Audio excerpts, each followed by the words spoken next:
All right, what's up, everybody? Great to be back for another one. And we had a great weekend. We went to San Diego. We played in I don't want to say first Sage Calling because obviously there was the world premiere, right? But it was like the first, I don't know, like everybody had time to kind of like see what was going on and kind of adjust. So a very good measurement for the meta. Now, there was a little bit lower representation there as far as a player base, but we got a ton of stuff to talk about. And what I wanted to do today was use the experience and the things I observed during that event and just kind of lay it all out on the table. Some good, some bad, right? Like just kind of just provide feedback from my observation on the format. And it's actually pretty interesting because I had a very unique perspective, right? For those of you that didn't see me at the event, Friday, I was like working I was helping Tyler at the Righteous Gaming booth and, slinging some cardboard and, just kind of helping out. And then played in the calling. And then kind of like between rounds, I would squeeze back to the booth and kind of just, help people out and whatnot. So, what that actually did, and I didn't think it would, but like it was actually kind of surprising. It gave me a really big perspective. Um, One that I think is really valuable, especially for a format like Sage, and kind of what it's tailored toward. And at the same time, just, what could LSS actually get from this format? Or what are they trying to get versus what in reality it's moving towards?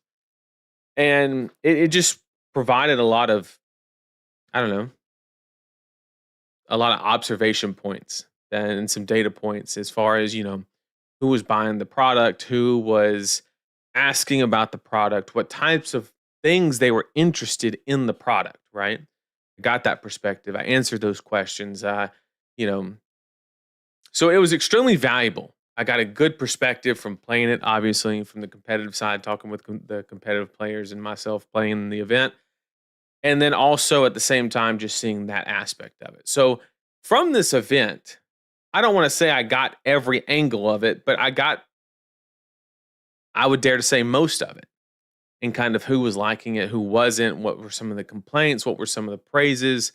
And I just wanted to kind of just take this stream and just kind of, like I said, just lay it all out there, say, this is great, this is not so great, and just kind of go from there. And more importantly, have a discussion with everybody in chat on what's their opinion, right?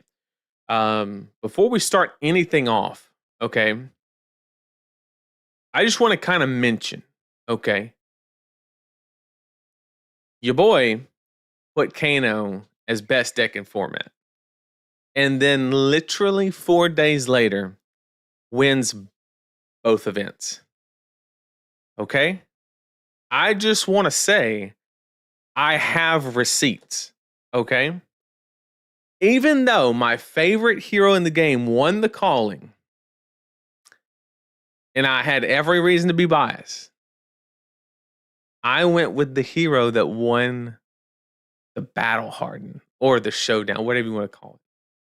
And turns out I was 100% right. It has to be the best deck in the format.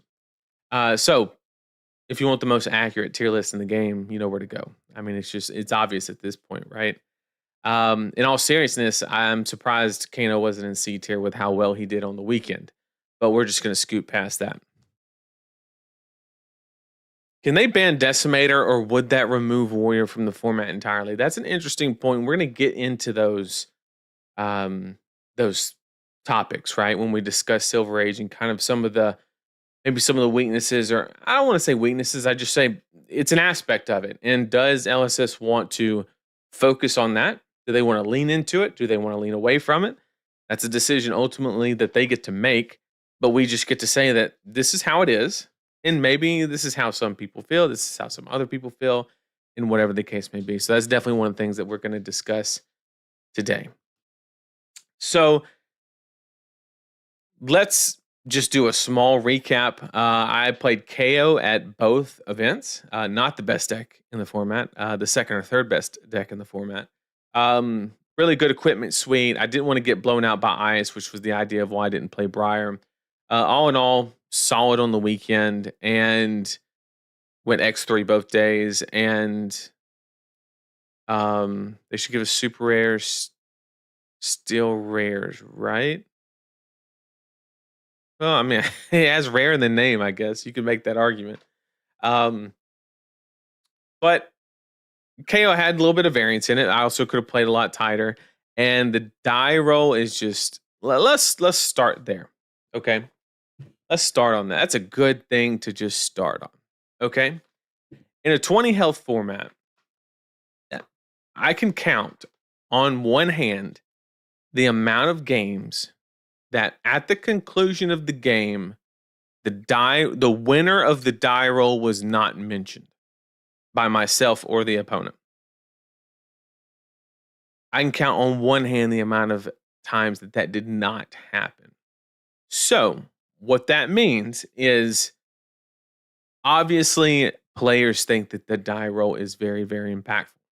That is, and I think that's like very common knowledge at this point, right? Lower health format.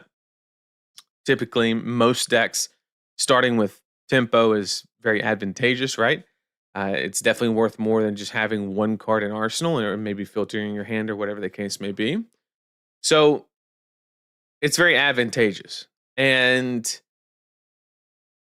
everybody seemed to have just kind of leaned on that aspect. Like, oh, yeah, I won because it's an aggro matchup and I won the die roll and I went second. Or, I lost because I lost the die roll and my opponent went second. Now, of course, a lot of that can be chopped up to nobody wants to admit their mistakes, or very few people want to admit their their mistakes. He has inertia. Stop it. But everybody likes to blame other things other than the fact that they made a mistake, right? That's something that's very apparent. But these are people that I have had conversations with in the past that are very open to the idea of saying, yeah, fucked up. I could have played a lot better. And, it is what it is. These people were saying, the die roll, I just lost, so I like to give them the benefit of the doubt that if it was a play better situation, they would have just said that and not just said, oh, die roll cost me, right? And it does kind of make sense with a lower life format, that impact is going to be pretty big, right?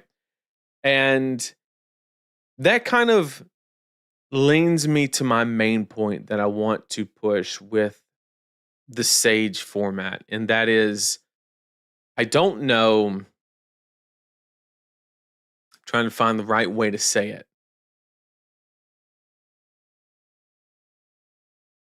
I don't think that the super competitive player base will ever love this format. I hate to say that. And let me caveat by saying I hope I'm wrong. But where it stands and under its current rule set and just the way it is formatted, aka, and 90% of this revolves around a lower life total. I think that the best LSS could hope for, honestly, truly, is that the competitive players will tolerate it. Now that sounds fucked up, and it maybe kind of is. And like I said, I hope that I'm wrong on this, but it's just the way that I see it. Okay, and this is from I kind of echo this sentiment, and it's a sentiment that I got from a lot of competitive players that I was talking with. I'll give you an example. Me and a couple other players were sitting around. We were like, what if you increase the life to 25 or you gave a flat buff of 5 life to every hero? Oh, well, then fatigue, fatigue gets even better because now they have more buffer and you don't have the number of cards and the mech gets even worse. And And then we were like, okay. What if you deepen the sideboard? Well, then they're like, okay, well then fatigue gets, you get more tools to combat wizard and stuff like that. We're like, oh shit, okay. What if you increase your card pool and life, right? And then I said, hold up, guys, hear me out. What if we move the life total from 20 to 40 and let people play a 60 card deck? What if we did that? And then everybody started laughing because they knew exactly what I meant. The point was like, why don't we just fucking play CC? And it was kind of a joke at this when I said it, but at the same time, I was like, but like, where's the lie though? Like that's kind of like how I felt, right? And I do want to kind of flip a little bit and say, this is not a stream to just shit on Sage. It's not the point that I'm trying to make. And we'll flip real quick and we'll say something extremely positive. I think that this is astronomically good for the casual player base. Something that I thought was phenomenal were the slightly competitive sealed decks, the Sage decks, and the number of customers. And like I said, I got the perspective from the booth.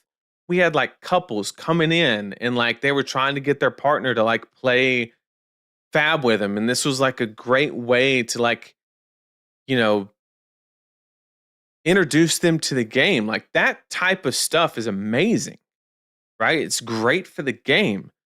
A low cost entry, a low cost method to enter the game, right? The thing that's not clicking for me is, what do you solve by including that in the competitive circuit? You see what I'm saying? So, like, what advantage do you get by making that a calling, right?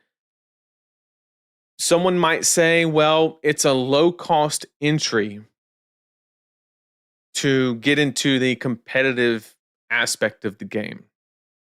I'm going to give you a news flash. My plane ticket to San Diego was $700. Okay. My entry to that event was $75. Okay. The tacos I had for lunch were $25, $30, right? The hotel room was probably $250 a night. Okay. So the point I'm trying to make, for somebody to travel to a calling, any type of distance, I'm a bit of an exception. I flew literally across the country to go to this. But I don't know, like, the price point is irrelevant. Anybody that is willing to spend, let's be honest, approximately $1,000 to go to a calling is willing to spend $500 on a deck, right? And they're already kind of solving that, hats off to them, by reprinting cards.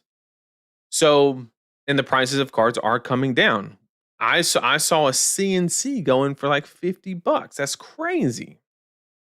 Absolutely bananas. I paid like a 120 for my each for my playset. So that's kind of, I'm confused at where we are trying to steer this ship. And I'm not the captain, so honestly, I don't give a fuck. But I'm just as an observer, right? Just kind of looking and just saying, okay, like I can see it. I don't see it. I don't understand what the motive is. So I talked with a bunch of competitive players, and they were like, yeah, this seems amazing as a Sunday event only, as a like showdown only. Don't put it in the Pro Tour. Don't put it in the calling. Don't do any of that, right? And it seems like the player base kind of has the same sentiment, right? Um, we had 171 players come to this calling. Okay. That is by a good margin the lowest attendance call. I take that back. There was one that was lower, and that was the first LL calling. That was 150. Um, so this one almost tied that. Um, and now let me give a little bit of a break. It was Valentine's Day weekend. All right, that's going to chop a big number out, right?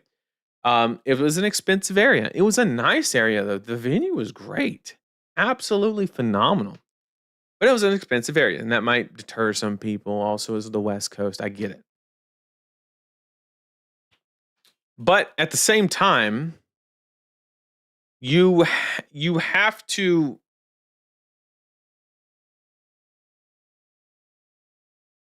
What I hope, let me change my phrasing. What I fear is that LSS is looking at this in coming up with the idea or the perception that the flesh and blood competitive basis is stubborn.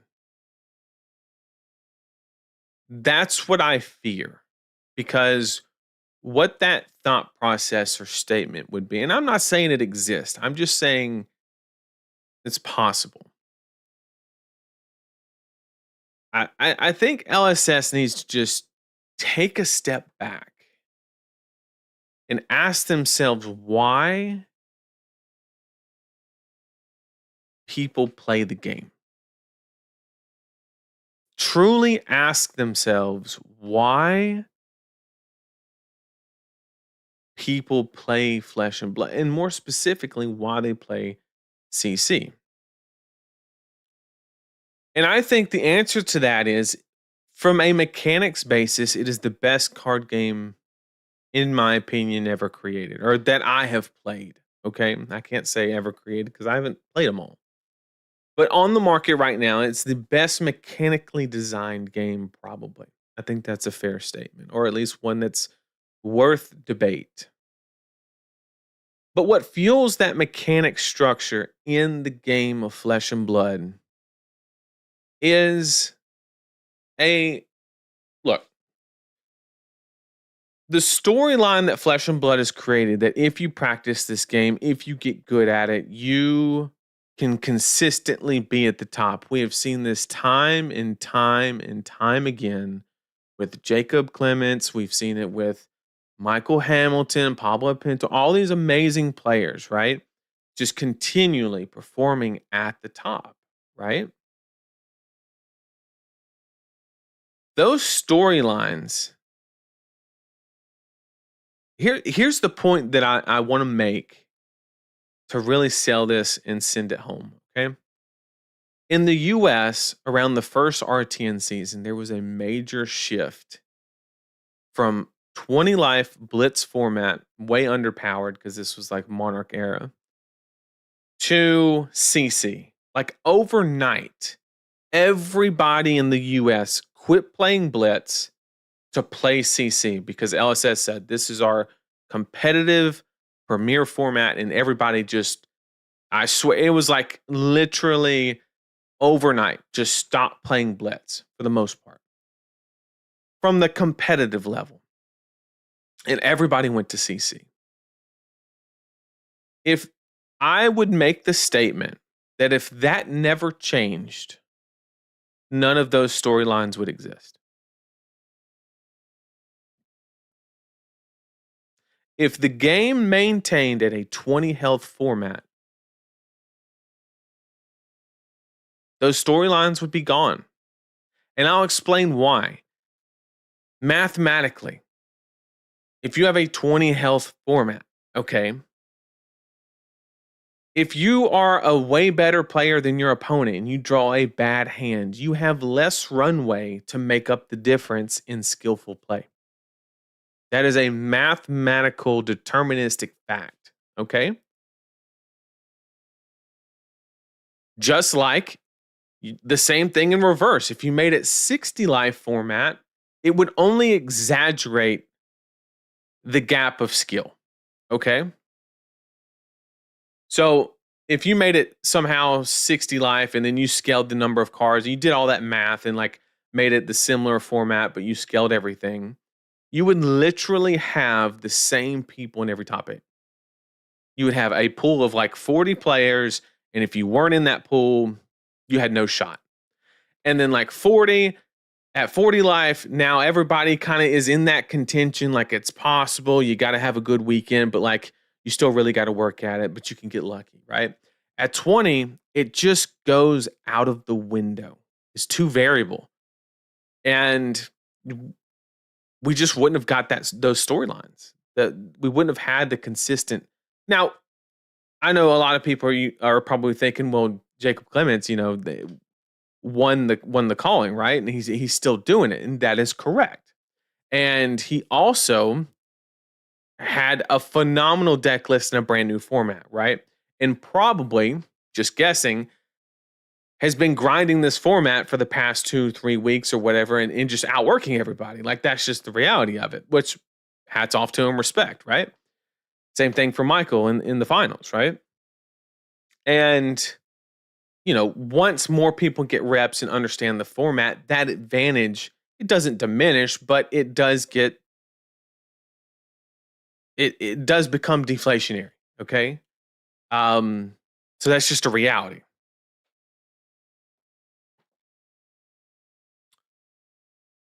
Let me get caught up on chat real quick before we keep going. Give me some time to let things settle down. What does modern solve by being part of the competitive circuit versus standard? Good question. There are no community hero bans that will stop the decimator archetype. If it is strips hero identity from a whole class, the axe needs to go. Sure, that's fair. And then warrior just evaporates, in my opinion. And you can pick which poison you want. I mean that's up to you ultimately. But it's a reality. Hot take: Silver Age was added to the circuit to bring in new players. It will be rotated out for LL in 2027. I see the vision there, but at the same time, I just don't know. I don't know. I just don't understand the value add of having it in the mainstream competitive circuit. We can make every showdown Sage. I don't think anybody would complain, right? It's just something you pack in your backpack and you bring it with you, and you just play it if you don't make day 2 or you don't top 8 or whatever the case may be. Like that's cool. Like that's fine.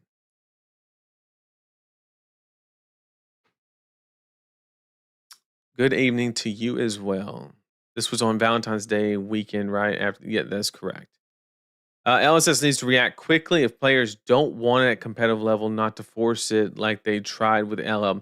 I agree and I disagree with that statement. I was always a fan of them doing what they did in LL and just really just full sending it and just saying like, hey, let us know what it is. I'm not a fan of them thereafter saying that they had LL right where they wanted while everybody just thought it was like the middest thing ever. I was not a huge fan of that. I understand that it was it was good for coverage and all of those things, but at the same time, you know, at the same time, I just don't know. I don't know. The fact that you can win a PQ in less than 6 hours is also pretty incredible. Okay, that's a point that I actually need to bring up, and I think it's a benefit and it's a flaw. For those of you that were not there, we finished day 1 of the calling before 2 p.m. I kid you not. Before 2 p.m., we had played 7 rounds. Okay? Let me explain why that's good and a bad thing. Good thing was we weren't there till like 7 at night, and we could get out at a decent time. You could play side events if you wanted, whatever the case may be. What was bad about it was, let's say you made day 2, right? There was 4 rounds on day 2. And the day started at 9 o'clock. That means you played 4 games, 2 hours. If you didn't make top 8, you stopped playing at 11 a.m. You did not even make it to lunchtime. You literally didn't make it to lunch if you didn't top 8. A way better way of doing that, LSS, feel free to steal this idea. You take those 4 rounds, you add them on day 2. Now we get done at 4 or 5, which is still early. We play 11 rounds day 1. Then you do a cut to top 8. Everybody that made top 8, congratulations. You get to spend all day tomorrow playing that. And then you can do full coverage on stream. You can stream every single game, make a thing out of it. And then everybody that didn't make top 8, guess what? Everybody converts to the showdown. And now your showdown has maximum attendance. Okay? So that just makes way more fucking sense. Unless this is some type of like marketing mechanic to make people engage in side events more. I don't know. Like, I could see the angle there. Like, that kind of makes sense. I think it's kind of, I think if people are going to play side events, they're going to play side events because they want to, right?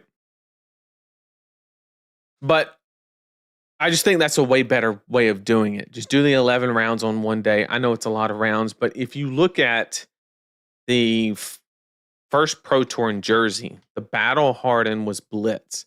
And that's what we did. We did like 10, 11 rounds and then top 8 in one day. It was actually insane.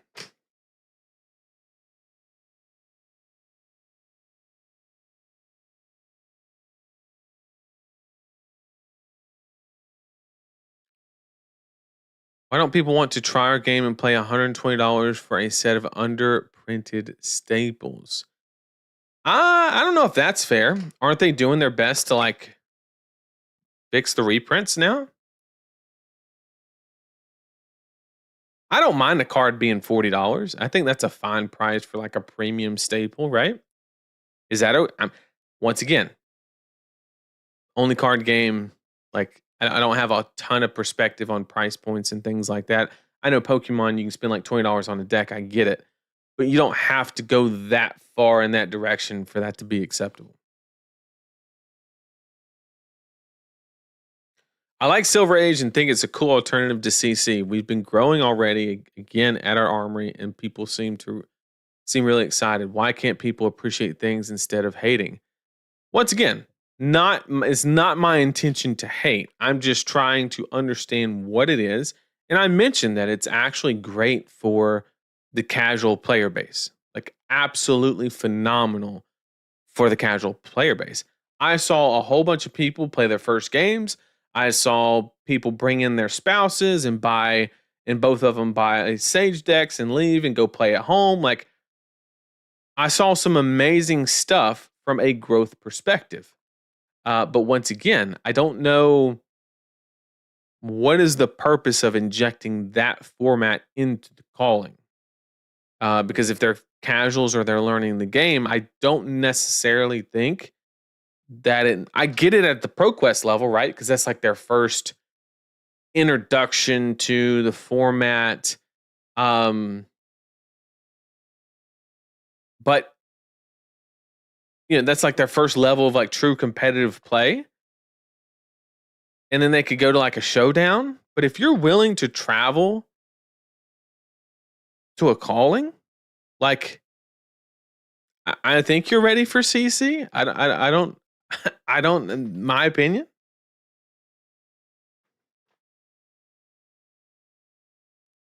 I appreciate the idea of trying to get people to see that they can compete in a calling if it is.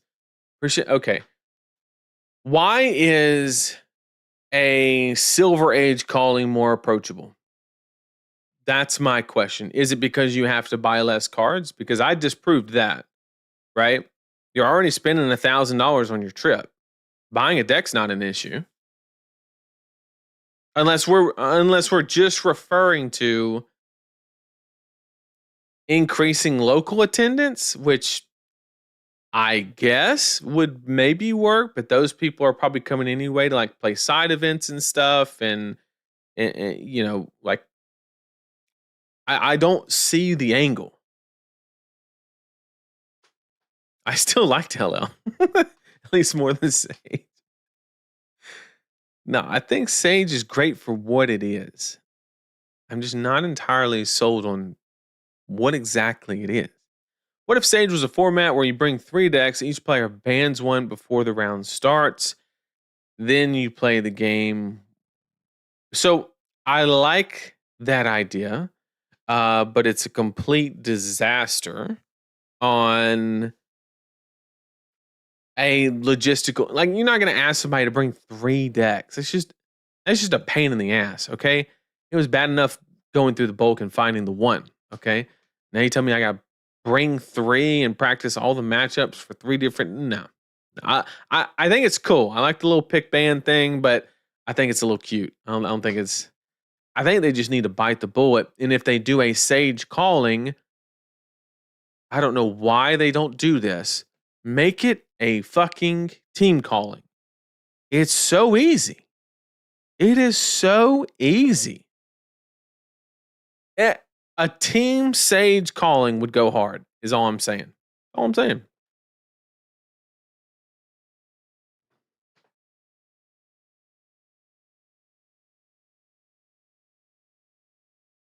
This doesn't sound like a bad thing at all, to be honest. Free to do side events, hang out, leave. I mean, it's definitely not bad. But Sage would probably have to have more events in general, which is a way to mitigate the variance. Should have more rounds or events, because more events doesn't change the variance. I think it should have more rounds. That's fair. Pokemon does it by having the same card at different print rarities, so it's super cheap to make a competitive deck. I think it's great for the game and great for casual, but it's definitely not a tier 3 or 4 format. And then that's kind of like where I'm kind of trying to get at. But once again, like, I'm not hating. I enjoyed myself. I enjoyed playing the game. But at the same time, like I said, I think all but 3 games, the first thing said after the conclusion of the game was the dice roll was mentioned. I'm telling you, and I'm telling you, 90% of the time, it was not me. Okay? It's just the die roll feels super, super important because it honestly is. There's no way to really sugarcoat that.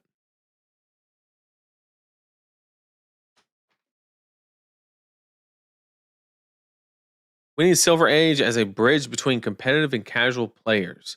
I don't find it healthy to think that Sage is a casual only format and CC is a competitive, folks. That's a huge gap. So I agree with that thought process 100%. But I think that you have to eventually draw a line in the sand that says shit or get off the pot. Right? And I think that line should be between a showdown and a calling. It's that simple. If you want to be, Sage doesn't have to be a casual only format. We don't have to put it in the corner or anything like that. But to take it above a pro quest, or a showdown, that's where it starts getting dicey. And I want to take a little opportunity to go on a little rant here. And when I say something is a casual format or something's a competitive, I don't mean that as an elitist or, like, oh, that the competitive nature of the game is the only thing that matters. I'm speaking from the perspective of being a competitive player. That's all I've ever truly engaged with on a like serious level, and so it's what I know the most. But one thing that I observed today, I'm gonna go on a little tangent here, is if you're a competitive player, this might be a hard pill to swallow, but after what I observed this past weekend, I don't know who needs to hear this. The game would be perfectly fine without you. Okay? This game Flesh and Blood, and to be honest, this is probably not isolated to Flesh and Blood. TCGs live and breathe off of the casual format, or just casual players in general. They are the ecosystem, okay? Plain and simple. They are why the game exists. So if you're a competitive player and that's the only way you engage in the game like I do, the next casual person you see, tell them thank you. Tell them I appreciate your support for the game because, bro, let's be honest. If you're a competitive player, how many boxes have you bought? LSS makes money one way. It's not that complicated. They sell a box of cards, okay? They convert that into revenue to create more. I worked with a vendor this weekend. I know who buys the boxes. I know who buys the cardboard. And just wanted to go on a little tangent to give a little bit of perspective on who truly supports the game and like why we are able to enjoy this competitive game the way we are. It's on the back of the casual players. So I just wanted to say that to solidify the idea that, you know, when I say something is casual or something is competitive, that is not to be interpreted as less or more or less or anything like that. It's just a different way that people engage with the game. It's as simple as that. It's just a different way people engage with it. That's the only difference, right? Everyone I chatted to about it was actually delighted to have done the competition earlier in the day. That is true.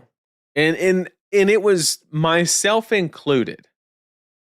But to counter that a little bit and kind of maybe not counter, maybe counter is not the right word, it's a little aggressive, but to consider something else, and that is we're always used to being done at 8, right? Or 7 or whatever, 6 at the earliest. So it was a breath of fresh air. But just because anything that is different typically has the opportunity to be refreshing, right? I would throw out the suggestion that if that it was like that every time, eventually people would look at it as it was wasted time. Not across the board, because I saw something that was truly amazing, that I saw a lot of those competitive players, and maybe this is the idea. Maybe this is how it's designed, and I just didn't see it until I was standing at the booth and observing it. And this was something else I want to, kind of put some emphasis on. I saw Michael Fung and a bunch of the people that he was playing and testing with get done with the calling. They didn't go to their room and test more for day 2. They didn't do any of that. You know what they did? They went and signed up for the very next side event that started. You know what they did after that? They signed up for the side event that was after that. And I just want to mention how impactful that is, honestly, for the game, right? Just the opportunity for more casual player base to interact with these people that are well known in the game, and genuinely just speaks miles of those people like Michael that just genuinely have a love for the game. It's as simple as that. They're just having a blast. And if that's the idea, if you're trying to, create this environment in that ecosystem, then I get the end the day early. Like maybe this is all by design. I can respect that if that's how it's designed. from an efficiency standpoint, I don't understand it. But once again, maybe that's the angle. Maybe they're trying to get more participation in the side events to help the TOs because that's the most profitable thing for the TOs to help support how much they're making to encourage them to run more event. You get what I'm saying. That's entirely possible. Without making Sage competitive, it dies to the majority of players and the dead game doesn't sell. Okay, so you're making the point that if you do not inject something into the competitive aspect of the game, it will die. That's actually a really good point because we saw that with Blitz. As soon as Blitz was, um, as soon as it was taken out of the the competitive ecosystem, I mean, to be honest, like that does make sense. That we immediately stopped playing Blitz. I mean, yeah. And anything that they've like tried to dabble in, like skirmish season attendance just drops compared to RTNs and PQs because the format is typically not competitive, right? Say Blitz or whatever type of format. On the contrary, to present another idea on your point, they have injected formats into the competitive format at the highest level, and the player base still rejected it. So I do agree with your statement 100% that the likelihood of a format surviving and not being in the competitive circuit drastically decreases its chance to survive. Yes. But injecting it into it does not guarantee it anything. And we saw that with LL. The community just was like, nah, fuck that. Right. And the community spoke like it was loud and clear. They just, everything from ProQuest to RTNs or whatever, like to callings to World Championship, all of it just dropped. Um, and yeah, but that's a good point. But just because you inject it doesn't mean you're guaranteed the player base's um, acceptance or whatever the case may be. But I do agree with the idea that it does give it its only shot. Great point though. It's because it's cheap. It's so much cheaper than CC in a way that anyone can play. Yeah, you have the side spendings on travel and such, but a full price of a CC deck isn't added to that. I mean, that's fair. It's always less. That's fair. Um, and I think my favorite thing about Sage is I don't know, I guess depending on how you look at it, it's a low cost to try a lot of different decks and a lot of different classes, a lot of different heroes. Whereas in CC, that gets very expensive very quickly. So CC can almost force people into being class or hero specialists, not because they want to, but let's be honest, because they probably have to. And I guess Sage does at the same time kind of just open that door to letting them kind of just play the game literally how they want to, because there's no actual, you know, actual barrier there. So it's an interesting point, and I do agree with that. I only do big events that are in an 8-hour drive, not good enough to spend to fly across the country for an event. Nathan is Mr. Moneybags buying CC deck is no problem. I'm not saying that. I'm just saying that, you know, if you're buying a $700 plane ticket, then you're probably okay with getting a CC deck. Is all I'm saying. That's all I'm saying. PSC you in Memphis. I'll see you at Memphis Balls. Don't compare buying a deck for $1,000 and buying a ticket for $1,000. Firstly, it's about entry. Okay? Entry. If you're a serious player on a budget, buying that deck would be impossible. But Sage makes it possible. Okay, but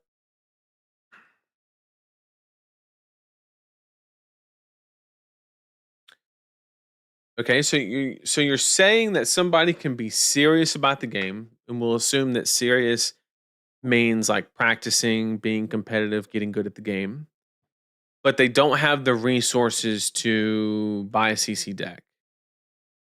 But my whole point is that if that is rendered true, then that person will not have the resources to display or exercise what they have been working for, right?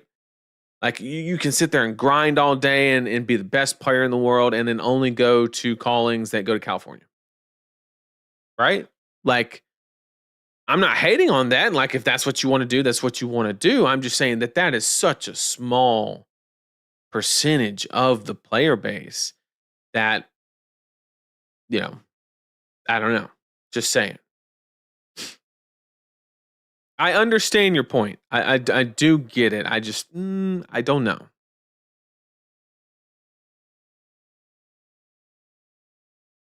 I am primarily a Star Wars Unlimited sweat, but I enjoy Fab in my free time. I sold my CC deck and I've gotten 3 teammates to buy Sage decks, and we've been playing.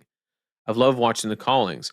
So one thing that I talked with Sam briefly at the calling, and one thing that he talked about was, or maybe this was Caleb Majin, that was explaining it to me, but they thought that it was interesting that the retention was so good on the stream, and the reason they think that it was like by the time they introduced the matchup and they say, yeah, this one wants to play more mid range and kind of lean on this strategy and that, boom, boom, boom, boom, you're in that like ideal from a casting and entertainment perspective. You're in that single digit life total back and forth aspect, or getting just blown the fuck up, whichever applies.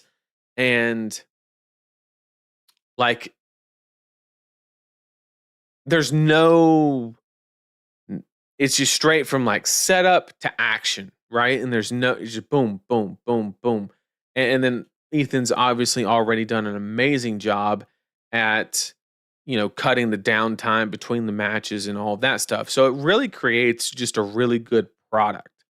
So I do, once again, respect what it does for coverage. At the same time, LL was objectively the best thing for coverage, and it's kind of a dud. Also, do you think about it outside the US? Dollar currency is expensive. A $40 card is a lot. That is a great point. That is a phenomenal point.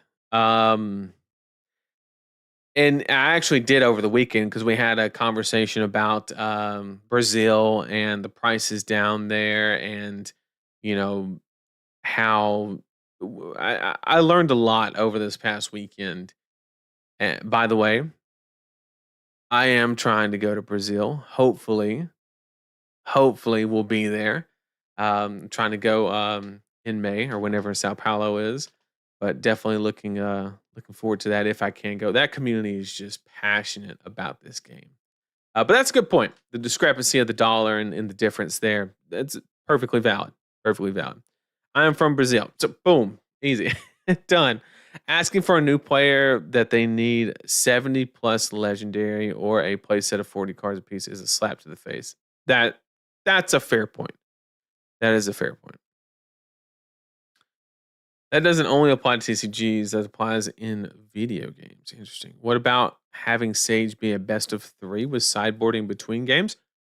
That would reduce the variance. Once again, the only negative aspect with Sage in competitive formats, the only negative thing that I mentioned was variance, right? The biggest way that you can reduce variance statistically is increase occurrences, okay? AKA more matches. And this over time, and this is as old as time, right? Casinos operate on this way, right? Like, sure, you might have a good day, you might win, you might have a bad day, you might lose, but a gambler over 100 years, right, is going to be at that 47% win chance or whatever game they're playing or whatever the odds are, right? And they're just going to play the long game. So It's how casinos literally thrive. Um, what about having yeah, so I like that idea. I don't know. Maybe it's as simple a fix as that. Just 3 rounds, boom, because we were finishing quick. I don't think anybody went to time. There were a couple games, but it was rare. A lot of the complaints about Sage are what makes it exciting to me. Last Saturday, I was able to play in our armory and go out on Valentine's Day, which wouldn't have happened if we did CC. Okay, maybe don't make it 3 rounds. No, just kidding. But I mean, that makes sense. That is fair. Like some people want it to be more condensed, take less time. Um, but it is what it is. It's unreasonable even within US TCG standards. That's fair. I've said this before on the same topic. It needs to be competitive somehow. We have to accept that it is at its core. Fab is a competitive driven game. Yeah. LSS abandoned Blitz. That's pretty true. That's a fair statement. They kind of did. Well, skirmish season versus PQs are different because almost every store gets a skirmish, with so many PQs per area are awarded. That's also a good point. That's also a really good point. Just that, don't make it a sole format for the callings.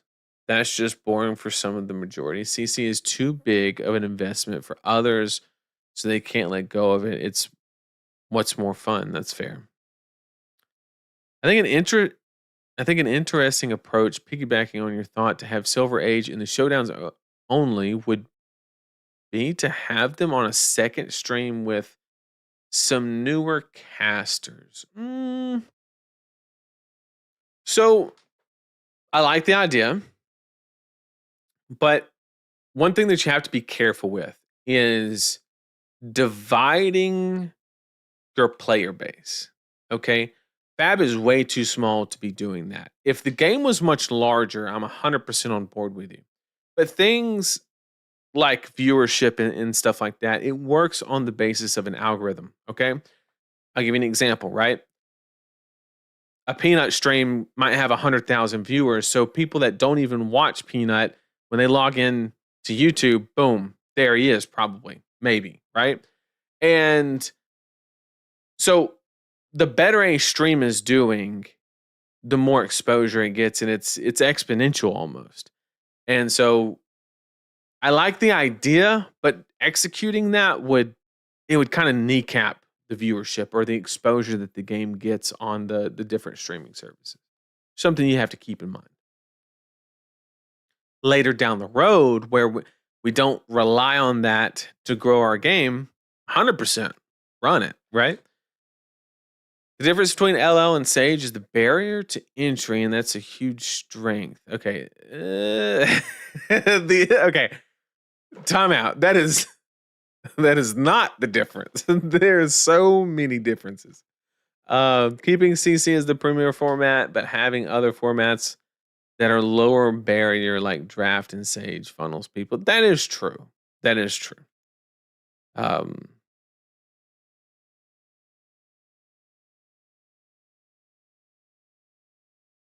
that is very true. Keeps the game in the limelight a bit, but not make it a premier format for a calling. I think Sage will be great for my local scene. New products make it so much easier to pick up random. That's the best thing I think Sage has done for the game, is just that ability to just introduce somebody to the game. Just boom. Here's a Sage deck. Play it, whatever. And maybe they need that vision. Maybe that's what they're trying to do, is just create a vision.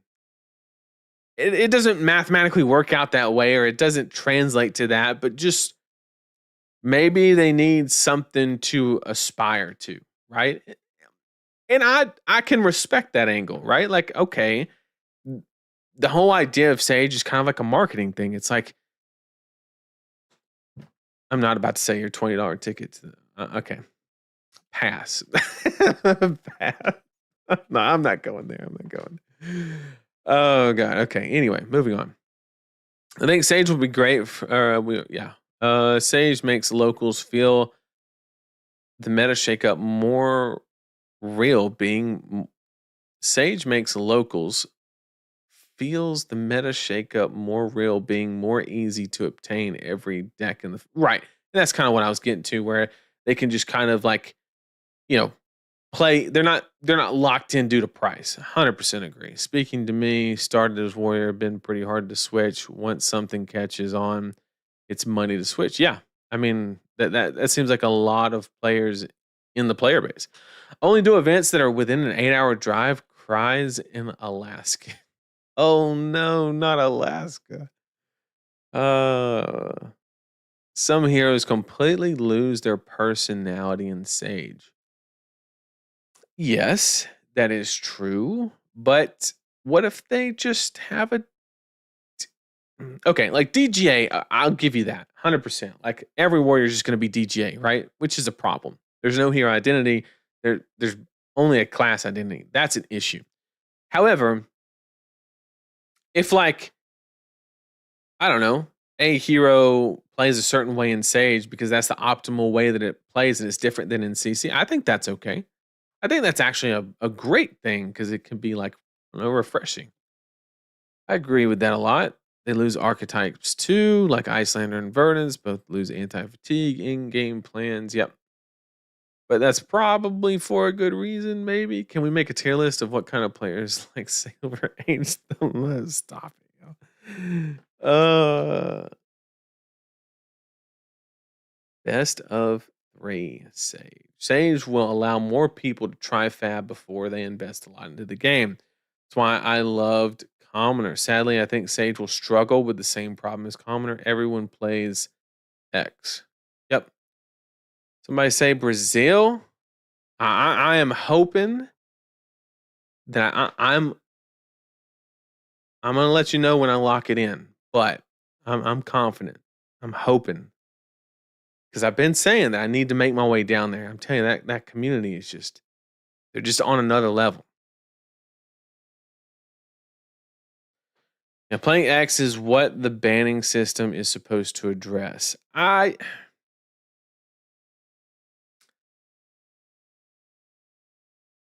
Mm, so it's interesting because I understand what both are saying,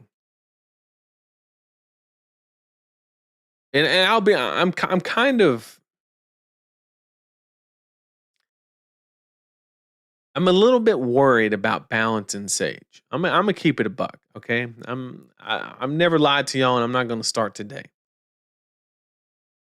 You have some heroes, Chain, Kano, Briar, that just literally are as good as they are because of their hero text and the vast amount of cards in their card pool. Okay.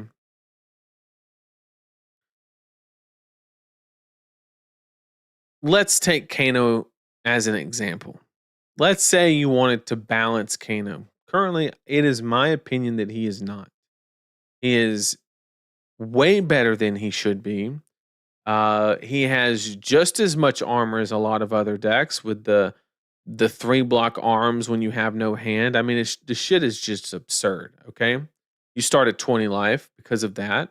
And what would you what would you ban to hurt Kano? Absorbing Aether? Huh? Maybe uh, like would you have to hit something else? Right? Like some of these heroes to bring them into a let's look at KO as an example. Let's say that KO was too good, right? Because just the wild ride claw into Bear Fang's line was just too consistent, too good because you got pulping, wild rides, you got buck wilds and all that. It was just too consistent, too strong with the snapback as well. But like let's say that package was just too strong. Well, let's say as LSS you have to ban wild ride because that's the solution. I hate to say it, but that one change, because I got to think of a creative way to explain this. Every format has we're going to call it a power band. Okay. And that is the level of power difference between the best deck in the format and the weakest. Okay. CC looks probably something like this, right? Where you got Betsy down here and you have whatever is up here. Okay. There's a lot of room in between.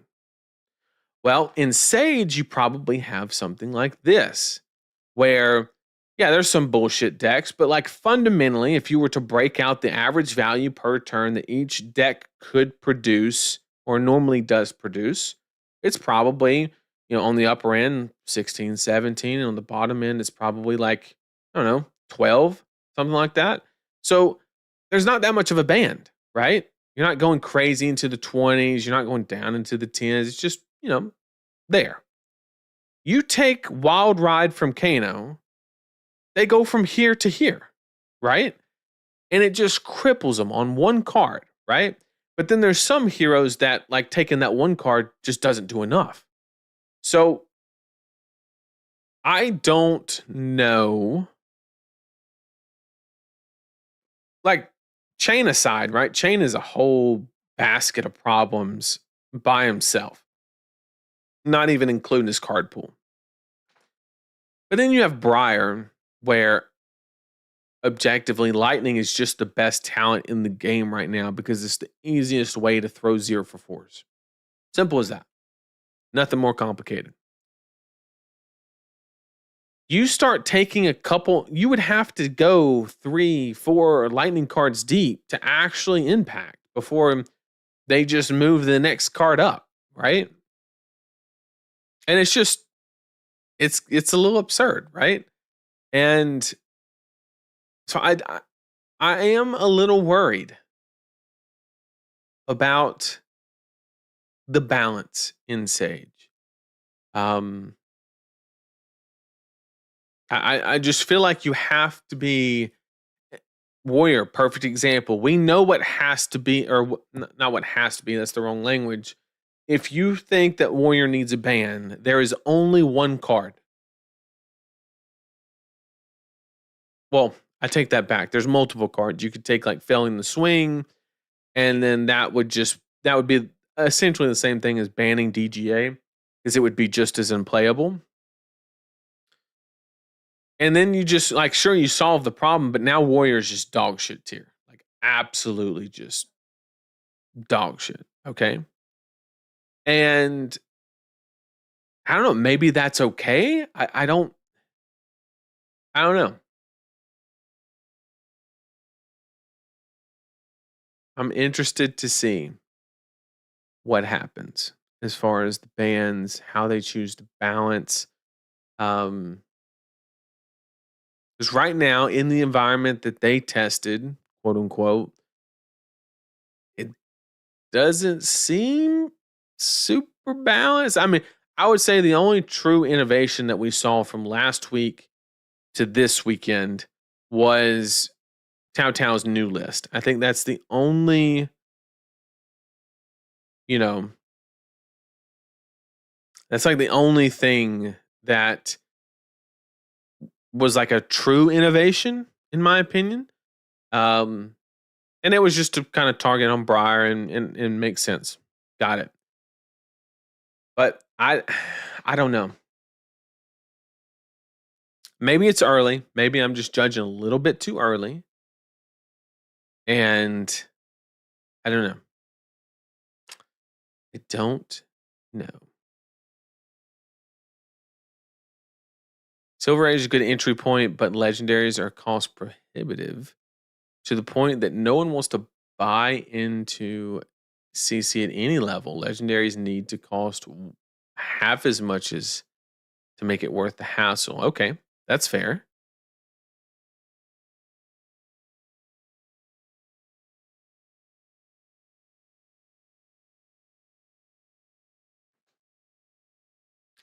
If you have any questions about Brazil / where to stay, you can call me. I appreciate it. I might take you up on that. You heard it here, folks. Competitive Fab is a casino. Definitely not what That was not the message. That was not the message we were trying to get. For competitive Sage, I would like to see us adopt Hearthstone's tournament idea. Bring 3 decks, each person ban one's first to win with the remaining 2 wins. Uh, so, mate, I don't think that works, and I'll tell you why. Because there's certain protections that are built into the game that I'll give you an example. The most polarizing things in Fab are board state decks and Dirtle decks, right?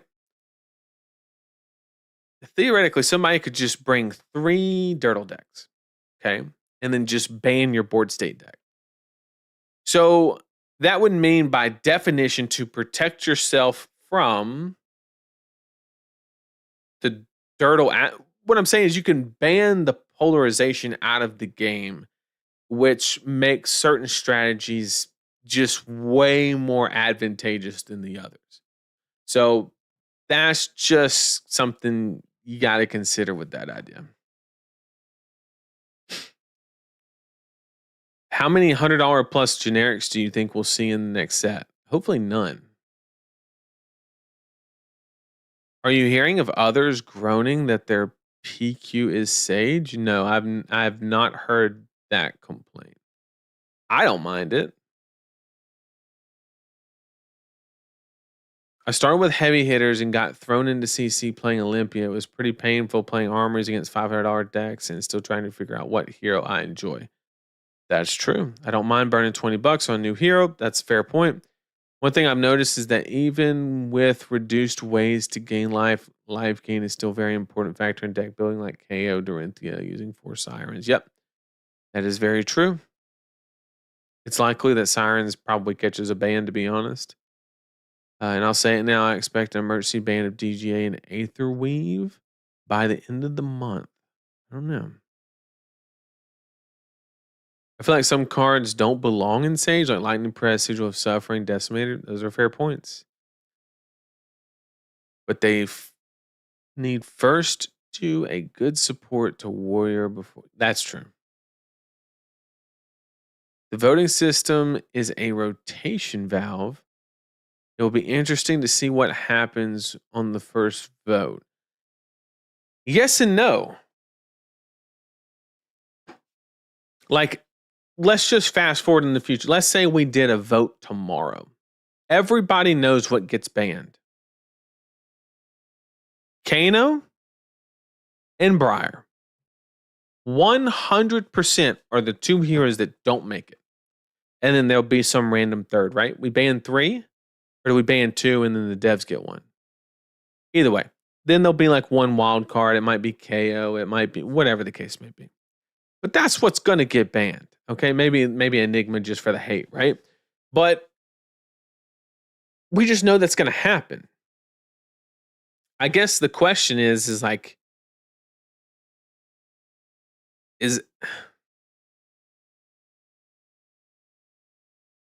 I just worry that the bans are just going to be attemptive balancing acts.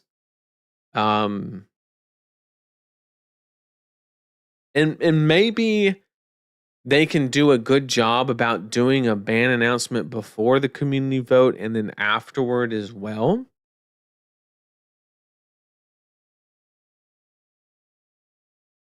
Because I don't want to vote for a busted hero. I want to vote because I don't like the hero, because I want to play a deck. So like, I want this one to leave and it makes that deck better. Like that makes it a lot more fun than just us trying to balance the game. They should never be like, up top 3 decks, boom, gone. Right? Like it's just boring. I'm being honest. It's boring. It's going to incentivize them to not fix the issue because they just get months at a time of just free time to just, wait it out. And I don't know. It's interesting.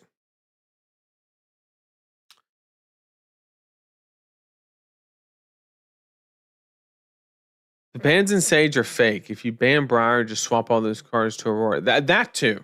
That it you, like Guardian. You couldn't do it in Guardian because you'll just go from Farvo to Valda, and then you'll move from Valda to like so. Some classes it's legit just a waste of a ban because they're just going to go to the next one down. So that's another really good point. And then it just feels like you're just not doing anything, which is not what the community voting should be. But really good point. What do I do with my cold foil shackle? Recycle it. You should recycle it. As a store that went from not being able to fire locals consistently, firing locals because of Sage, it's really nice. A couple people are already talking about getting CC decks built. Yeah, 100% agree. Like that, 100% on board. It's a great introductory avenue for new players. 100% on board. But do you need a calling to accomplish that? That's worth a debate.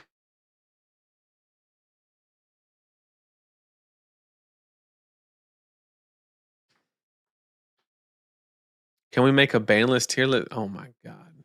Savages. Absolute savages. And playing X doesn't happen in CC. If it's OP in Sage, it's probably OP in CC also. That's fair. You cannot forget KO, not the OG dice roller. He's going to be the first brute in LL and CC. It's true. Yeah. The strongest Kano card is the hero card. That's a fact. At least Wild Ride doesn't defend. Who's blocking? Who's blocking? What do you mean? Snapback is a fine ban. In my opinion, it's so busted in a 20 life format. Yeah. I think Command and Conquer should be on CC. I don't think Command, really.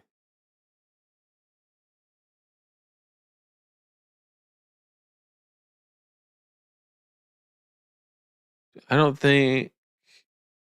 know. I think honestly, I would be happy just banning Burn Up Shock. That could be an avenue.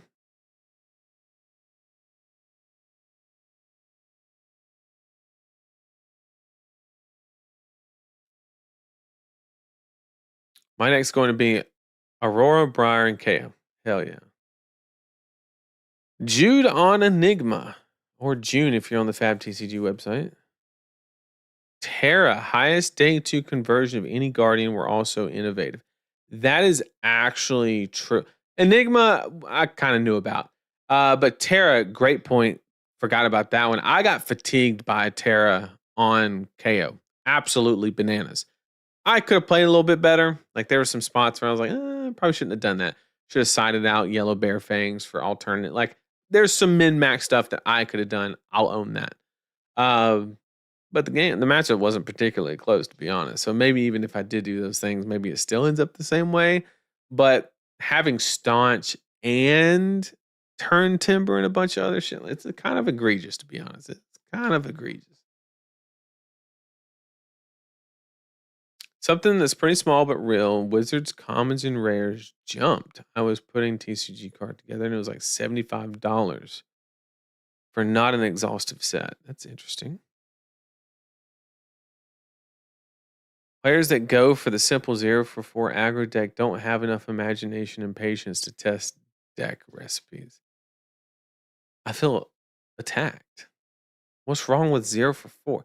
Now, as long as it's a tasteful Rune Blade, you're just wrong. But if it's a sleazy ninja, then I agree with you. 0 for 4 in Rune Blade is called culture. Okay.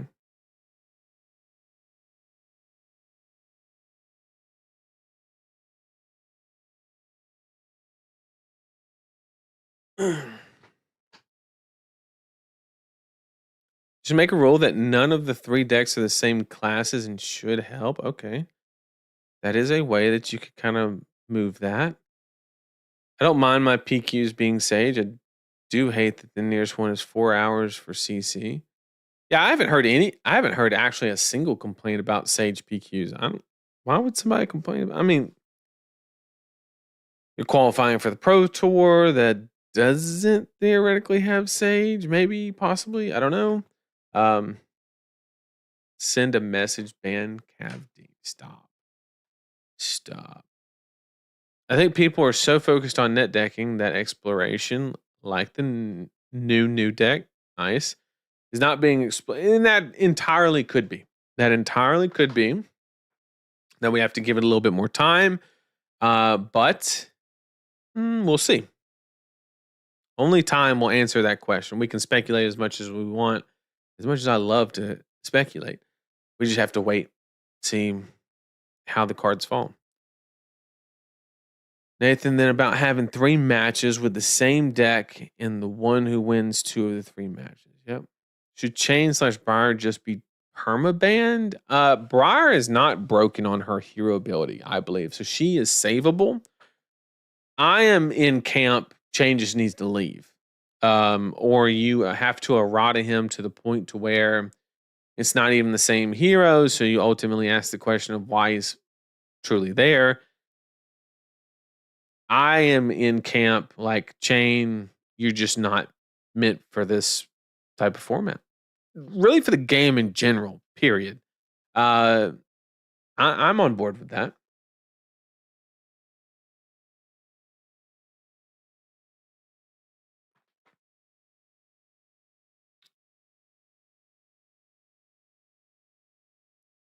I wouldn't be surprised if Chain just ends up permanent. Yeah, I mean, I'm on board for it. To be fair, they did say the hero bans aren't a balancing mechanism, but maybe they said it was because they. I'm not a fan of hero specific bans. It creates a point of friction. Friction is bad. Um, some friction is necessary, but at the end of the day, you don't want to have new players remembering all of these different, this and that. Oh, you can play Revel in this deck, but not this deck, and then you can on Tuesdays you can play the. It's just a lot. It's just a lot.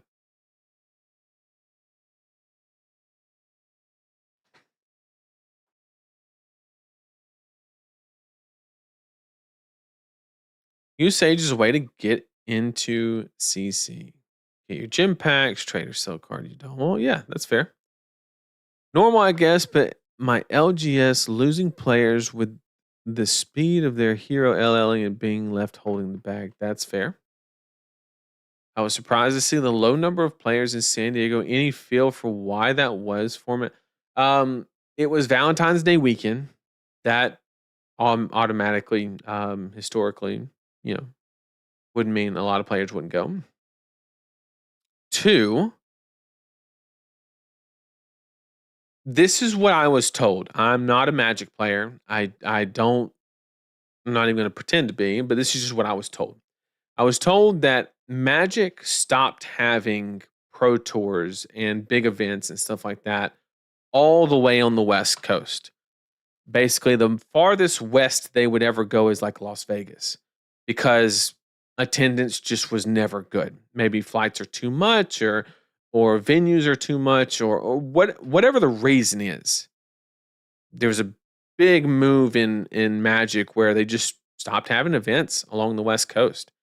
I don't know if there's any truth to that, but obviously that's on the basis of attendance. I don't know if that carries over to Fab. So it's really one of 4 things. It's that, it's Valentine's Day, it's the format, people don't like it, or it's also an expensive area. So those are like the 4 things that are kind of just possibly impacting the attendance of that calling specifically.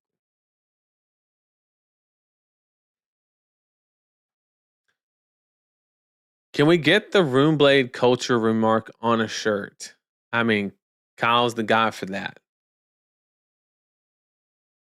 Leave the 5 card plus equipment 29 that Fi can do out of your mouth. I still lose to Briar/KO. It's because you're not cultured enough. That's the problem. You just got go again. When you have to create your own go again, even though it's pretty easy, but when you have to make your go again, it's call that culture.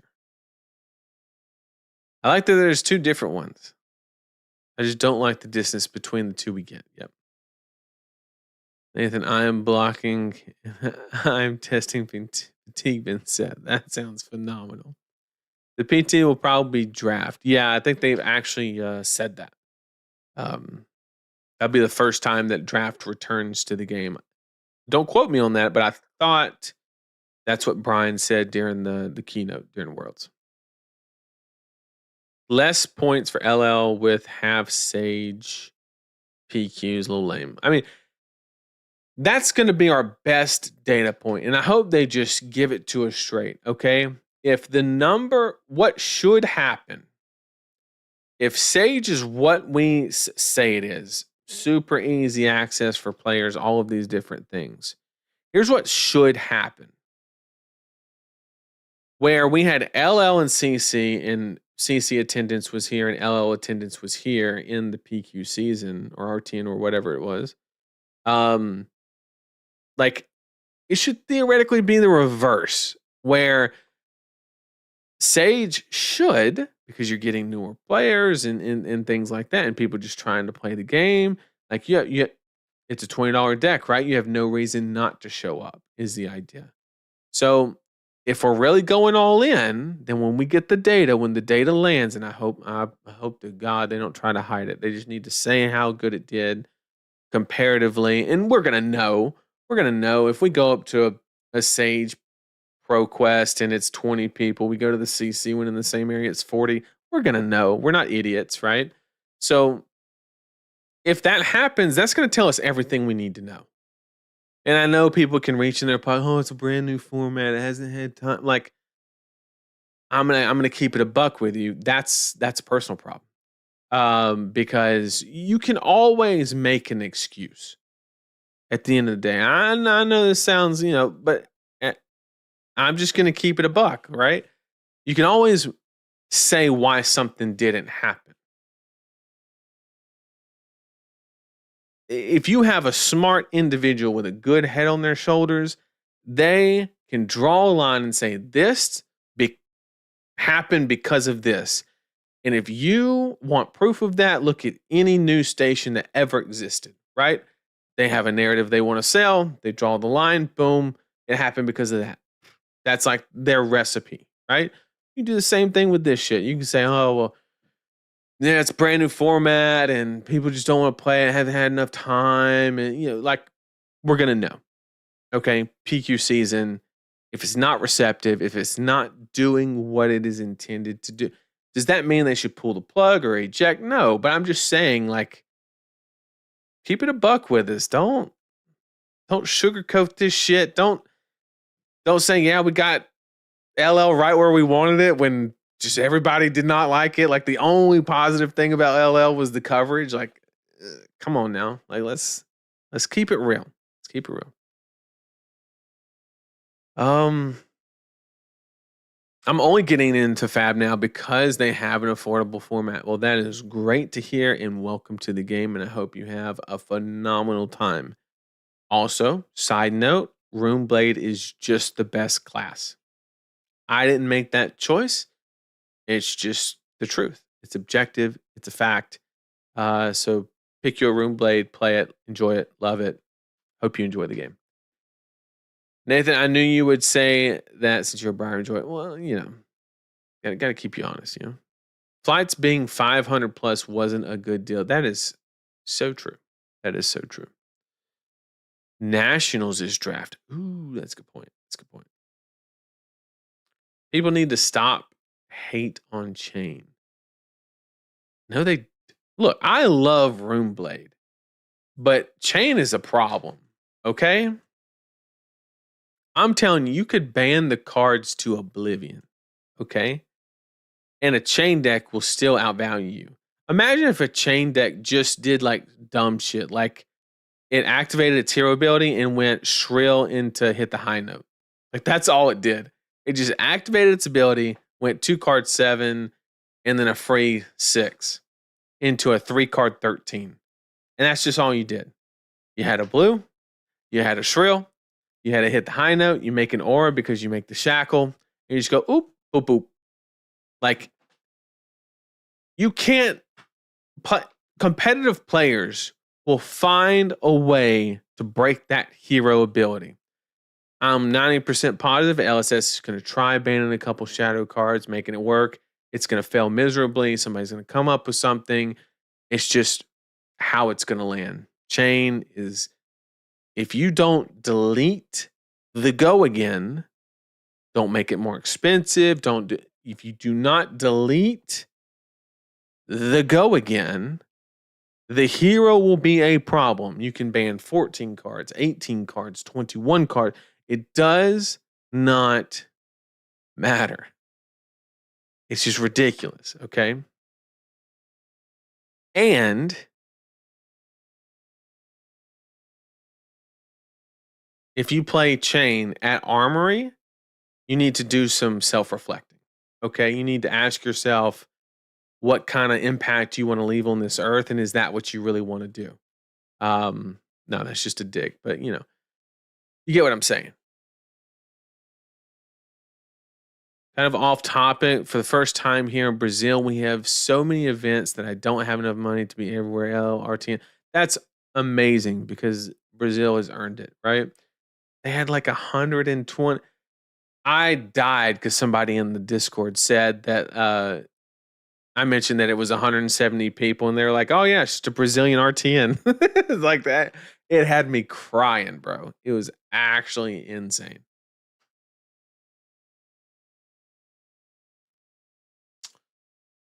What Rune Blade should I play in CC? A lot of choices to pick from. Well, everybody knows what I'm going to tell you because sitting right next to me is a giant Briar card. I think you should play Briar. I think she is the perfect example of offensive burst, leaning back on your defenses, knowing when to risk, knowing how to hedge your risk. You learn both sides of the game. You get the exhilarating feeling of being aggressive, but at the same time, if you need to lean on your 4 blocks, you definitely can. You have amazing armor. I mean, just it's just perfection. And I really wish they would just give me something like that back in CC, to be honest.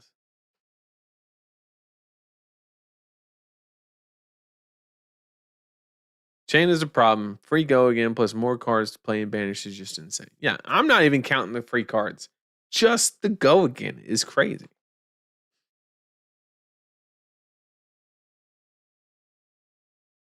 LSS should do the same thing Pokemon does with tournament winning decks and print and make them and sell it.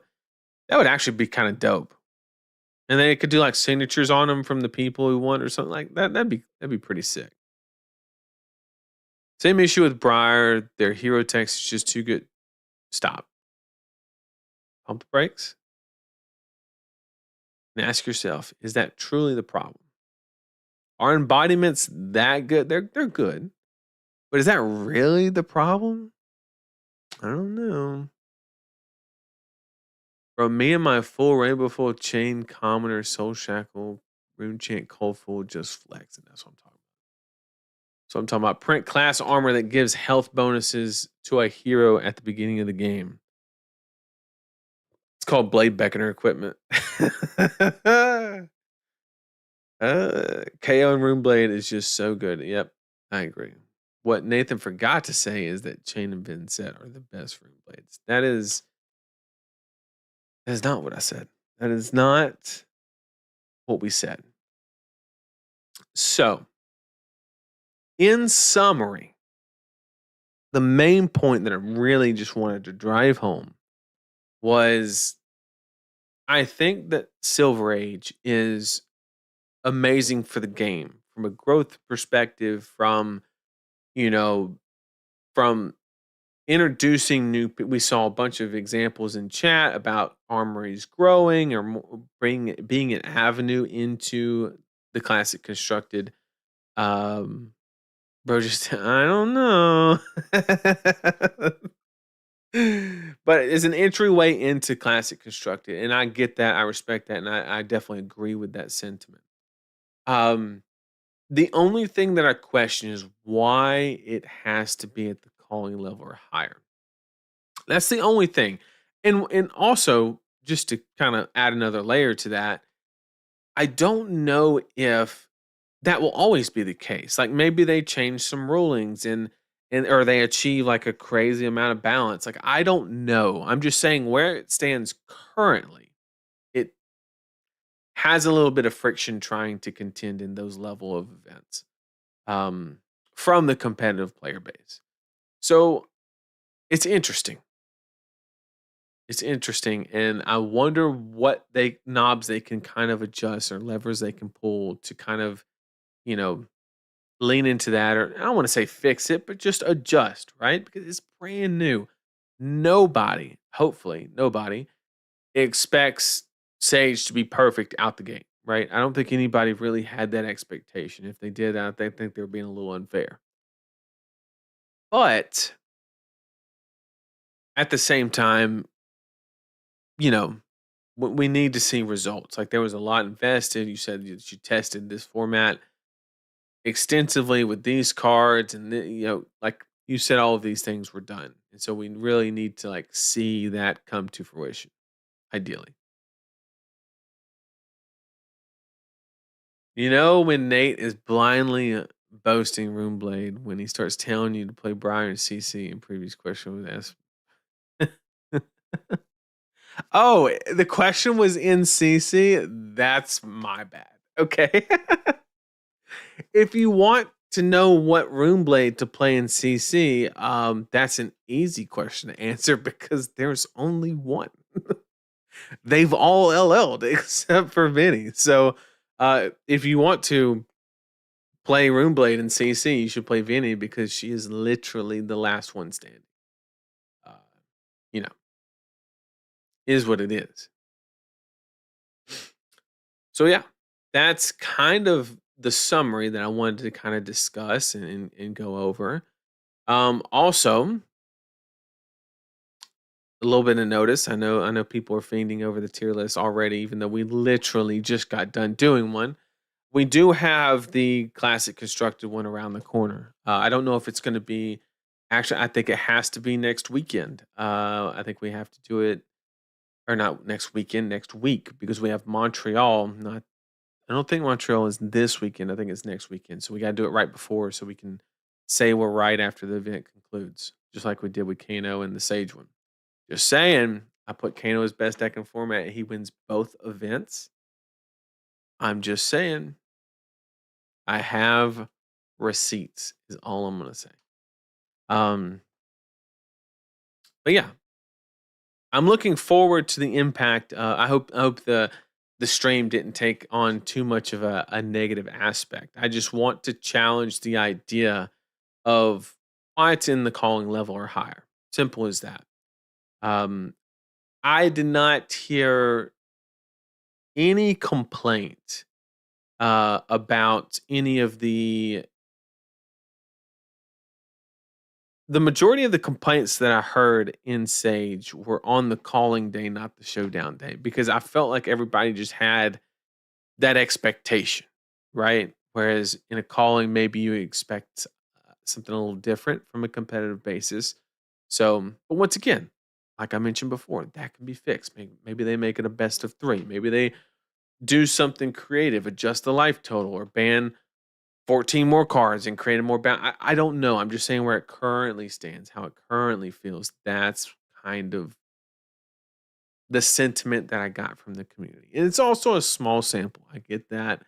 Um, Also, a little side note here. We're gonna go on a little bit of tangent, but a absolutely hilarious story that happened.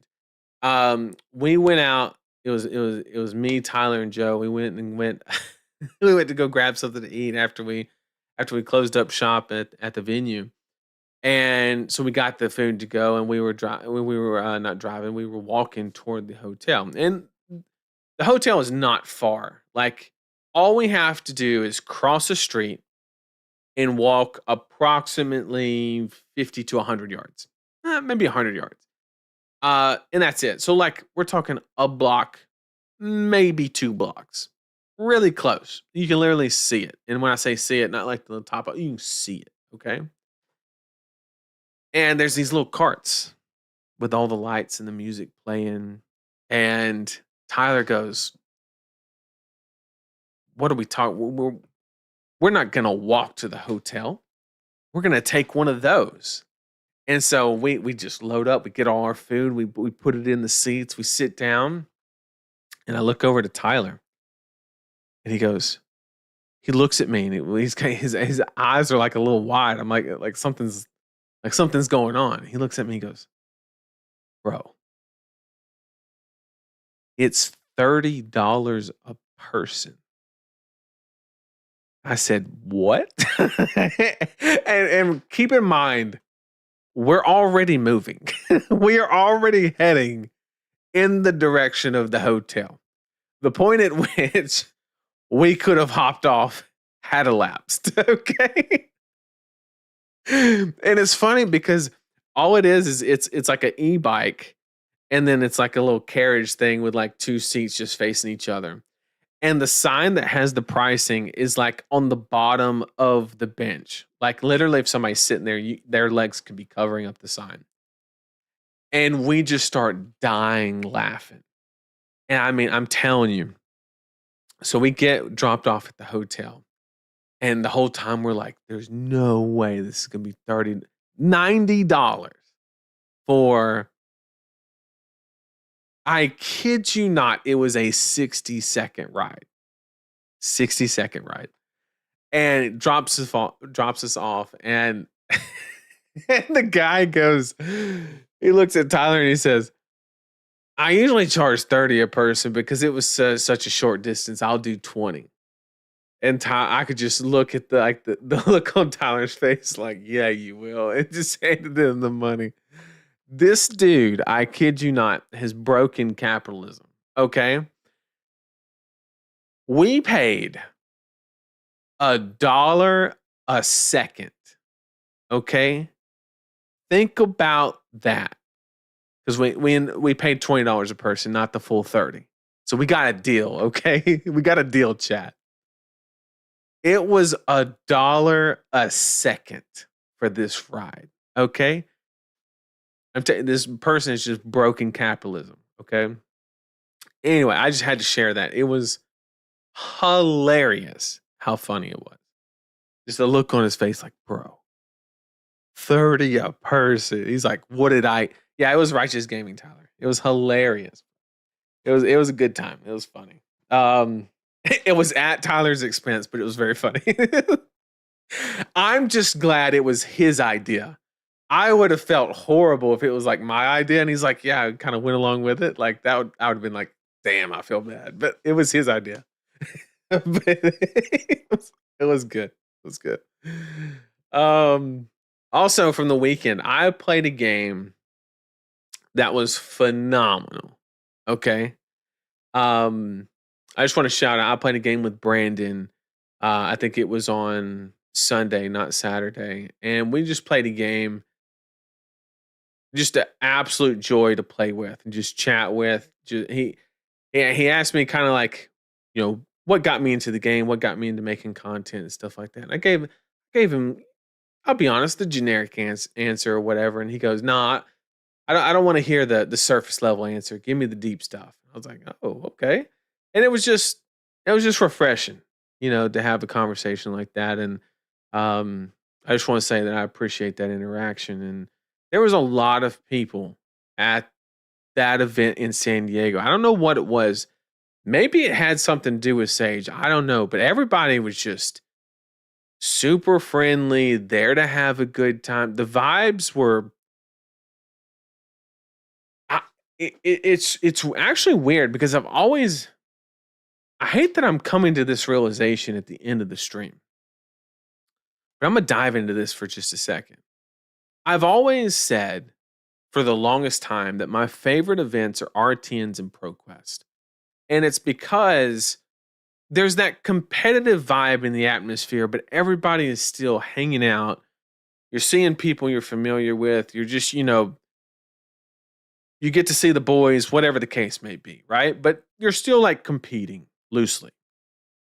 And just the atmosphere and the vibe there is just phenomenal. It's unlike I would be perfectly happy just playing all RTNs in ProQuest for the rest of my life. It would make me super happy. I just love those events. They're my favorite events across the board, period. San Diego felt the same way. Like it was just everybody was just having a good time. Yeah, there were some competitive moments and stuff like that, but I don't know. It was the vibes were different. I noticed it. I wish I would have said something earlier, but um, yeah, it was really good stuff. I really enjoyed it. Maybe it's just San Diego's got really cool people at it, and that's just the vibe always. But I don't know. It was just a good time. Oh, and then I played against the AGE guy. I wish I remembered his name. We were playing.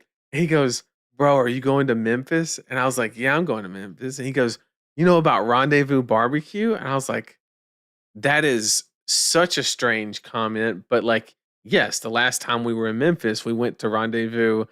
Um, we went to Rendezvous Barbecue, and it was really good. Like, we enjoyed it." And he goes, "Bro, I think about that place every day." And I just lost it, bro.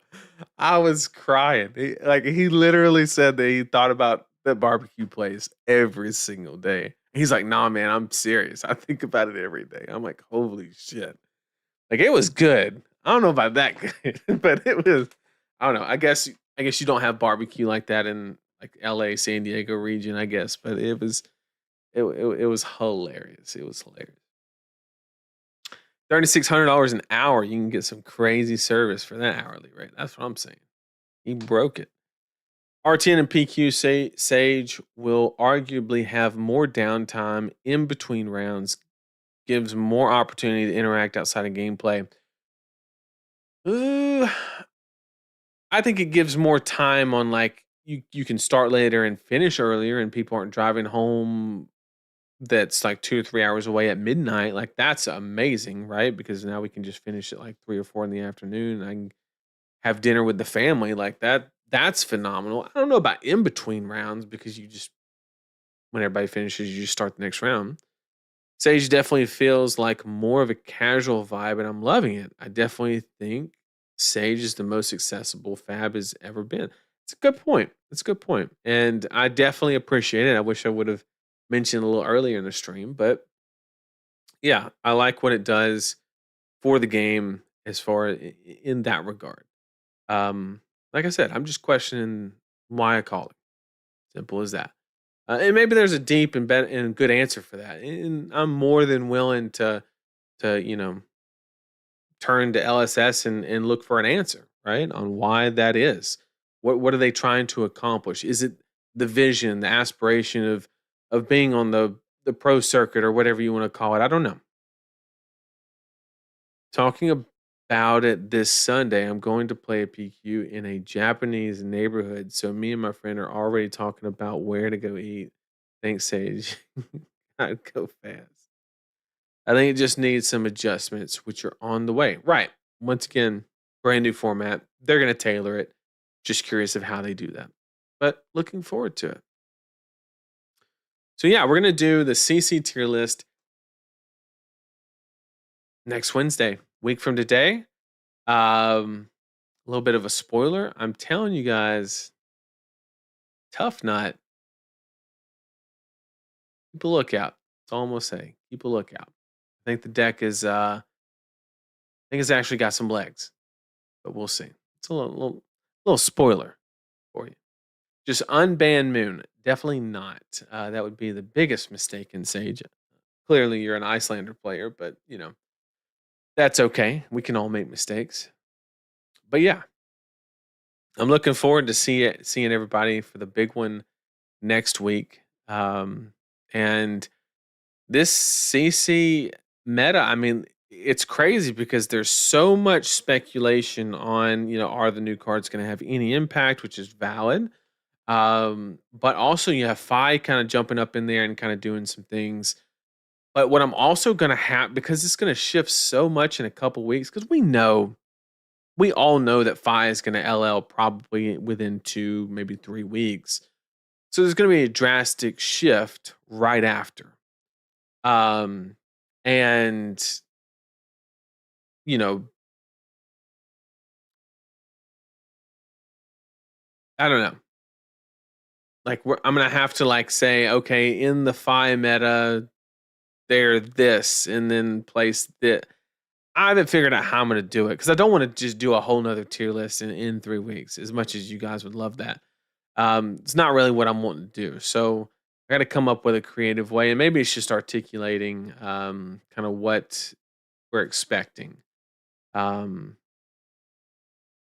and maybe it's just something like where I think gravy goes down a peg. I 100% agree with that statement. I think that it quickly becomes a very dangerous environment for that hero.